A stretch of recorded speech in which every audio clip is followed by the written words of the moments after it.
இளம்பெண் வைத்தியரை ஏமாற்றி படுகொலை செய்த பிரதான சூத்திரதாரியின் மனைவி குழந்தைகள் சற்று முன் பரபரப்பு வாக்குமூலம். யாழ்ப்பாணம் சாவகச்சேரியில் வசமாக சிக்கிய சம்பவம், உதவியவரும் சற்று முன் கைது.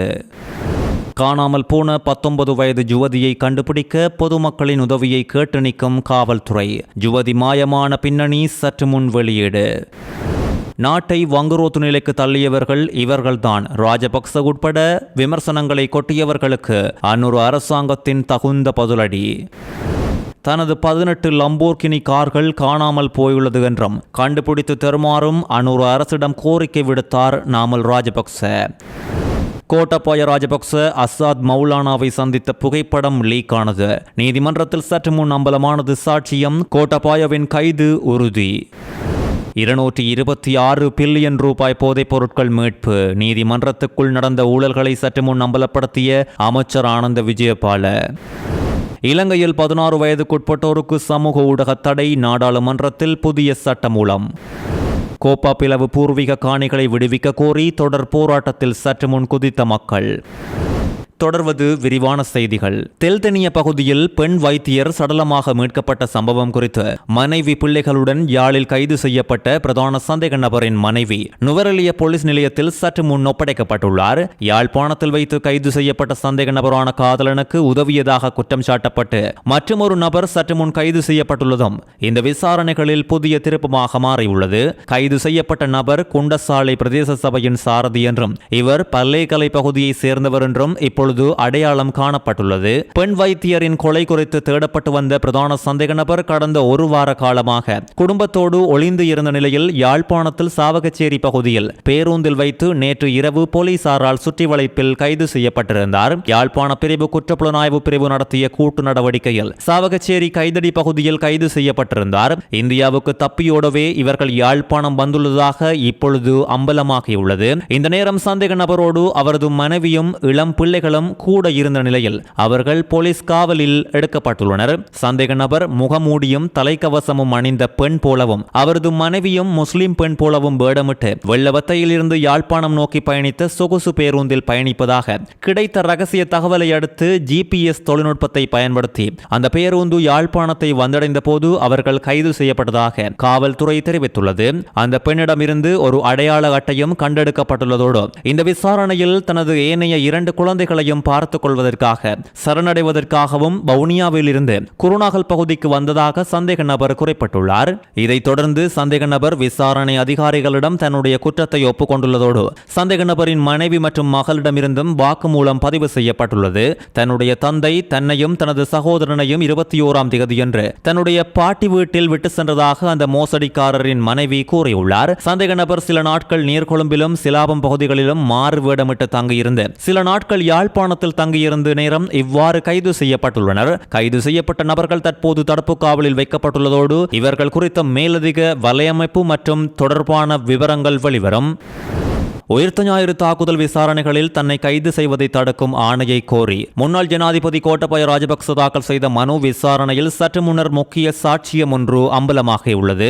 மேன்முறையீட்டு நீதிமன்றில் இன்று 24ஆம் தேதி இடம்பெற்ற விசாரணைகளில் இந்த சாட்சியம் முன்வைக்கப்பட்டுள்ளதோடு இந்த விசாரணையில் பிரதிவாதிகள் சார்பில் முன்னிலையாகிய சட்டமா அதிபர் திணைக்களத்தின் மேலதிக சொலிசிட்டர் ஜெனரல் கோட்டபாய ராஜபக்ச குறித்த முக்கிய புகைப்படம் ஒன்றை முன்வைத்துள்ளார். குறித்த புகைப்படத்தில் கோட்டபாய ராஜபக்சவும் உயிர்த்த ஞாயிறு தாக்குதல் தொடர்பில் சனல் 4 அலைவரிசைக்கு தகவல்களை அம்பலப்படுத்திய அசாத் மௌலானா என்று அழைக்கப்படும் மொஹமட் ஹன்சீரும் சேர்ந்து பக்கத்தில் இருக்கும் புகைப்படத்தை நீதிமன்றத்தில் முன்வைத்துள்ளனர். கோட்டபாய ராஜபக்சவின் கைது நடவடிக்கையை தடுப்பதற்காக தாக்கல் செய்யப்பட்ட மனு இன்று நீதிமன்றத்தில் விசாரணைக்கு எடுத்துக் கொள்ளப்பட்ட போது சட்டமா அதிபர் திணைக்களத்தால் சமர்ப்பிக்கப்பட்ட கோட்டபாய ராஜபக்ச மற்றும் அசாத் மௌலானாவின் கூட்டு புகைப்படம் எவ்வாறு எடுக்கப்பட்டது, எங்கு எடுக்கப்பட்டது என்பது குறித்து தனது கட்சிக்காரருக்கு நினைவில் இல்லை என்று ஜனாதிபதி சட்டமா அதிபர் ரமேஷ் டி சில்வா தெரிவித்துள்ளார். பல்வேறு தரப்பினர் அரசியல்வாதிகளை தவறாமல் சந்திக்க வருவதால் அத்தகைய புகைப்படம் இருந்ததற்கான நினைவு இல்லாததில் ஆச்சரியம் இல்லை என்றும் இவர் சுட்டிக்காட்டியதோடு 2017ஆம் ஆண்டில் கோட்டபாய ராஜபக்சவின் வீட்டில் நடந்த கலந்துரையாடலில் அசாத் மௌலானா சந்தித்தார் என்ற கூற்றை ஜனாதிபதி சட்ட ஆலோசகர் மறுக்கவே இல்லை. இந்த சந்திப்பின் போது கோட்டபாய சொன்னதாக கூறப்படும் விடயங்கள் ஒரு அரசியல்வாதியால் சாதாரணமாக நடத்தப்படும் வகையிலான சாதாரண உரையாடல்களை என்றும் இதன் போது அவர் சுட்டிக்காட்டியுள்ளார். அசாத் மௌலானாவுடனான சந்திப்பையோ அல்லது அது குறித்த புகைப்படத்தையோ மறக்கவில்லை என்றாலும் சனல் 4க்கு அசாத் மௌலானா கொடுத்த அறிக்கையையும் அவர் நீதிமன்றத்தில் தாக்கல் செய்த பிரமாண பத்திரத்தையும் சமர்ப்பித்த ஜனாதிபதியின் சட்ட ஆலோசகர் இந்த உண்மைகள் முற்றிலும் ஏற்றுக்கொள்ள முடியாதவை என்று வலியுறுத்தியுள்ளார். நாட்டின் நீதித்துறை சட்டத்தரணிகள் மற்றும் முக்கிய அரசியல் படுகொலைகள் உள்ளிட்ட பல சம்பவங்கள் குறித்து அசாத் மௌலானா கூறியிருந்த அறிக்கைகள் அவர் நீதிமன்றத்தில் வாசித்து காட்டியதோடு அசாத் மௌலானாவின் அரசியல் சித்தாந்தங்களை சுட்டிக்காட்டி இலங்கையை பற்றி இத்தகைய அறிக்கைகளை வெளியிட்ட ஒருவரின் நம்பகத்தன்மையை சட்டத்துறை தலைமை அலுவலகம் கேள்விக்குள்ளாக்கியுள்ளது. ஓய்வு பெற்ற நீதிபதிகள் மற்றும் நாடாளுமன்ற உறுப்பினர்களை உள்ளடக்கிய எண்ணற்ற குழுக்களின் அறிக்கைகளில் கோட்டபாய ராஜபக்சவுக்கு எதிராக எந்தவொரு உண்மைகளும் குறிப்பிடப்படாத இந்த சூழலில் அசாத் மௌலானாவின் ஒரு அறிக்கையின் அடிப்படையில் மட்டுமே கோட்டபாய கைது செய்யப்பட தயாராகி வருகின்றார் என்றும் அவர் மேலும் சுட்டிக்காட்டியுள்ளார். ஹாலியல பகுதியைச் சேர்ந்த 19 வயதுடைய இளம் பெண் ஒருவர் காணாமல் போனதாக அட்டம்பிட்டிய காவல் நிலையத்திற்கு முறைப்பாடு வந்துள்ளதோடு அவரை கண்டுபிடிப்பதற்கு பொதுமக்களின் உதவி வேண்டுமென்று காவல்துறை தலைமையகம் வேண்டுகோள் விடுத்துள்ளது. ஹாலியல பகுதியைச் சேர்ந்த தாய் தனது மகள் காணாமல் போனதாக மார்ச் 6ஆம் திகதி அட்டம்பிட்டிய காவல் நிலையத்தில் முறைப்பாடு கொடுத்ததாக காவல்துறை தலைமையகம் தெரிவித்துள்ளது. இந்த சம்பவம் குறித்த தகவல்கள் வெளிமடை நீதவான் நீதிமன்றத்துக்கு தெரிவிக்கப்பட்டுள்ளதாக காவல்துறை உறுதிப்படுத்தியுள்ளது. காணாமல் போன இந்த பெண்ணின் பெயர் ரத்நாயக்க முதியன் சிலகே கவிந்தியா பவானி என்றும் ஹெல மொரதொட்ட ஹாலியல முகவரி என்றும் காணாமல் போன ஜுவதி சுமார் 5 அடி 6 அங்குல உயரமும் மெலிவான பெண் என்றும் அவரது கூந்தல் இடுப்பு வரை வளர்ந்திருப்பதாகவும் முறைப்பாட்டில் தெரிவிக்கப்பட்டுள்ளது.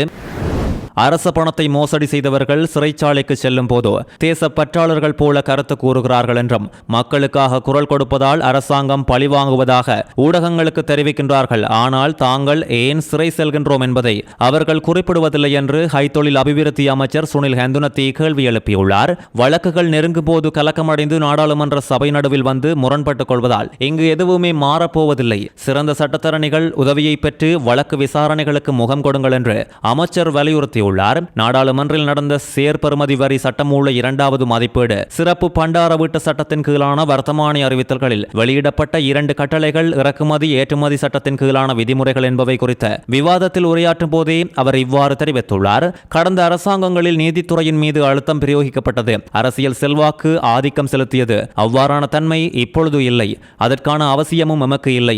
சட்டத்தின் முன் அனைவரும் சமம் என்பதை முன்னிலைப்படுத்தியே செயல்படுவதாகவும் தெரிவித்துள்ளார். நீதிமன்ற தீர்ப்பு இருந்து தப்பித்துக் கொள்வதற்காக கடந்த அரசாங்கங்களில் எதிர்த்தரப்பில் இருந்து ஆளும் தரப்பு பக்கம் சென்றவர்கள் நாடாளுமன்ற உறுப்புரிமையை விற்பனை செய்தவர்கள் என்று அமைச்சர் தெரிவித்துள்ளார். பாதாள குழுக்களோடு தொடர்பு கொண்டிருந்தவர்கள் இன்றும் எதிர்த்தரப்பில் உள்ளார்கள். முழு நாள் விவாதத்தை நடத்தி முன்னாள் பிரதம நீதியரசர் பதவி நீக்கப்பட்ட வரலாறும் உள்ளது.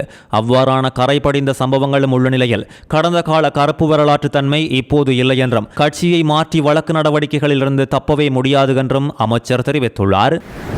தன்னிடம் வீட்டில் நிற்பதாக சொல்லப்படும் 18 லம்போர்கினி கார்களில் ஒன்றை கண்டுபிடித்து தருமாறு நாடாளுமன்ற உறுப்பினர் நாமல் ராஜபக்ச அனுர அரசிடம் கோரிக்கை ஒன்றை முன்வைத்துள்ளார். இவ்வாறு கொண்டுவரப்பட்ட தரப்படும் லம்போர்கினி காரை ஓட்டுவதற்கு தான் மிக மிக ஆவலோடு காத்திருக்கின்றேன் என்றும் நாமல் ராஜபக்ச கூறியதோடு கடந்த தேர்தல் காலத்தில் அரசியல் மேடைகளிலும் சமூக ஊடகங்களிலும் கடும் விவாத பொருளாக இருந்த நாமலின் 18 லம்போர்கினி கார்கள் குறித்து கருத்து கூறிய இவர் இதுவரை அந்த வாகனங்களை யாராலும் கண்டுபிடிக்க முடியவில்லை என்றும் விமர்சித்துள்ளார். இந்த குற்றச்சாட்டை முன்வைத்த திசை காட்டி கட்சியை சேர்ந்தவர்கள் அந்த வாகனங்களின் இருப்பிடத்தை காட்டினால் அல்லது விமானம் மூலம் நாட்டுக்கு கொண்டுவரப்பட்டதாக கூறப்படும் வாகனங்களை கண்டுபிடித்தால் அவற்றில் ஒன்றை ஓட்டுவதற்கு தான் மிகவும் ஆவலோடு உள்ளதாக தெரிவித்துள்ளார்.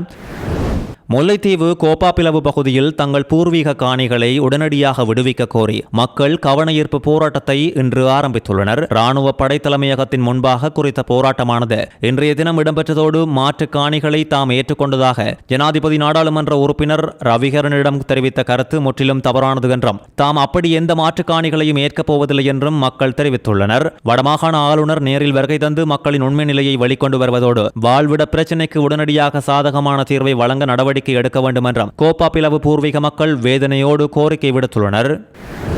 மக்கள் பாதுகாப்பு அமைச்சர் ஆனந்த விஜயபால போதைப்பொருள் கடத்தலுக்கு எதிராக முன்னெடுக்கப்பட்ட பாரிய சோதனைகளின் விவரங்களை நாடாளுமன்றத்தில் இன்று சமர்ப்பித்துள்ளார். 2025ஆம் ஆண்டு முதல் இதுவரை 226 பில்லியன் ரூபாவுக்கும் அதிக மதிப்புள்ள போதைப் பொருட்கள் பறிமுதல் செய்யப்பட்டுள்ளதாக வெளிப்படுத்தியுள்ள அமைச்சர் நீதிமன்ற மற்றும் பாதுகாப்பு துறையினருக்குள் மறைந்திருந்த சில ஊழல்களையும் பகிரங்கமாக அம்பலப்படுத்தியுள்ளார். கடந்த 2025ஆம் ஆண்டில் மாத்திரம் 54,000 மில்லியன் ரூபாய் மதிப்புள்ள போதைப் பொருள் கைப்பற்றப்பட்டதோடு இந்த நடவடிக்கை 2026ஆம் ஆண்டின் முதல் 4 4 மாதங்களிலும் தொடர்ந்ததால் மொத்த போதைப் பொருட்களின் சந்தை மதிப்பு 2,26,447 மில்லியன் ரூபாவை எட்டியுள்ளது என்றும் கடற்படை மற்றும் காவல்துறை போதைப் பொருள் ஒழிப்பு பிரிவினரால் பெரும்பாலும் கடல் எல்லைகளிலேயே இவை முறியடிக்கப்பட்டுள்ளதாகவும் தெரிவித்துள்ளார்.